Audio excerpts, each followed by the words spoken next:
Hero Rajasekhar sir acting చేసిన సింహరాశి cinema చూసిర్రా? ఆ సినిమాలో తన తల్లి చిన్నప్పుడు ఏదో బీమార్తో చచ్చిపోతే దాఖన కట్టిస్తాడు. బళ్ళు, కాలేజీలు, గరీబోళ్లకు అక్కడికి వచ్చే మంచి పనులు మస్తు చేస్తాడు. ఎందుకంటే ఆమె లెక్క ఎవ్వరు కావద్దని. అంతేకాదు ఊళ్ళో ఉన్న అక్కచెల్లెల పెళ్లిళ్లకు పుస్తే మెట్టలు అందిస్తాడు. అగో ఆ రేంజ్లో కాకపోయినా కొంతలో కొంత అదే నమూనాల పుస్తే మెట్టలు అందిస్తుడు ఒక పెద్ద మనిషి. మరి ఆయన ఎవళ్ళు ఏందా కథ? అట్లా పోయి అరుచుకుని దంపారి. సీదా ముచ్చట్లకే వదాం. యోగిడ పేదింటికొచ్చి పట్టు చీరతో పాటు పుస్తమట్టెలు పెడతాండు చూడు. గీ పెద్ద మనిషిదే ఈ వార్త. పేరు మరిశెట్టి ప్రభాకరు, ఆర్ఎంపీ డాక్టర్. ఊరు కరీంనగర్ జిల్లా మేడిపల్లి మండలం వల్లంపల్లి. అయితే ఈ ఆర్ఎంపీ డాక్టర్ అయితానికి సుత అన్నవాడ తిప్పలు అన్నింటి కావు. 2 ఏళ్లు చదువు చెప్పే సార్ లెక్క డ్యూటీ చేసి అది బంద్ చేసి ఓ దాకు వల్ల కాంపౌండర్గా చేరిండట.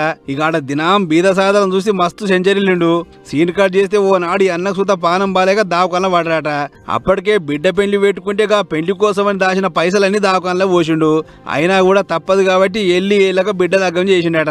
అట్లా అంతో ఇంతో ఉన్న నేనే నా బిడ్డ పెళ్లి చేస్తానికి వెనక ముందు ఆయన అసొంటిది కటిక పేదోళ్ళు వాళ్ళ బిడ్డల పెండిలు ఎట్లా చేస్తారు అని చెప్పి ఆయన సంపాదనలో చాలా మందం గరీబులకు సాయం చేస్తున్నట. అంతేనా ప్రభాకర్ అన్న? ఇది ఆలోచన ఎందుకు వచ్చిందంటే, మా అమ్మాయి పెళ్లి పెట్టుకున్న అదే మంత్లో నేను బాగా సిక్ అయినా. దాదాపు 15 డేస్ హాస్పిటల్లో ఉన్నా. చాలా కష్టమైంది. అప్పుడు నేను పెళ్లి చేసే సందర్భంలో నాకు చాలా కష్టమైంది. డబ్బులున్నా నాకే ఇంత కష్టమవుతుంది, మరి ఎలాంటి డబ్బులు లేని వాళ్ళకి ఎంత ప్రాబ్లం ఉంటుందనే ఉద్దేశంతో ఏవైతే డబ్బులకి వెళ్ళి ఓల్డేజ్ హోమ్ వాళ్ళు ఖచ్చితంగా ఈ పేద పిల్లలకు ఎవరైతే సంప్రదిస్తారో వారికి పుస్తమట్టెల రూపంలో ఇవ్వాలని. అదన్నట్లు 35 ఏళ్ల సంధి ఇస్తున్నాడు గిట్ల పుస్తమట్టెలు. పెద్ద ముచ్చట ఏంటంటే అప్పట్లో తులం బంగారం 30,000, ఇప్పుడు 1,60,000. అయినా సూత సాయం మాత్రం ఆపలేదు. ఇట్లా పైడిమడుగు, కల్లూరు, మల్లాపూరు, నిజామాబాదు, కరీంనగర్, కోరుట్ల, మాదాపూర్ ఓ శాన ఊర్లనే చేసినట సాయం. మాది పేద కుటుంబం. మా అక్క కూతురుకు పెళ్లి చేస్తున్నాం. మా అక్క కూతురుకు మాటలు రావు, చెవులిన వాడే. చాలా పేద కుటుంబం. డాక్టర్ ప్రభాకర్ గారు పుస్తమట్టలు సహాయం చేసిండ్రు. వారికి మా కృతజ్ఞతలు.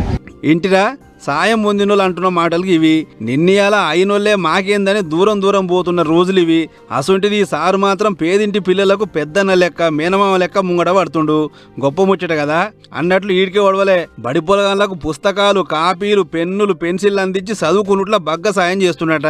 ఏదేమైనా ఇసొంటి సాయం చేసేటోళ్ళను సినిమాలనే చూస్తుంటాం గానీ గిట్ల బయట చూసుడు చాలా గొప్పగా ఉంది. ఉండాలి ఇసొంటోళ్ళు అని అనుకుంటారు ఈ ముచ్చట చూసిన జనాలు.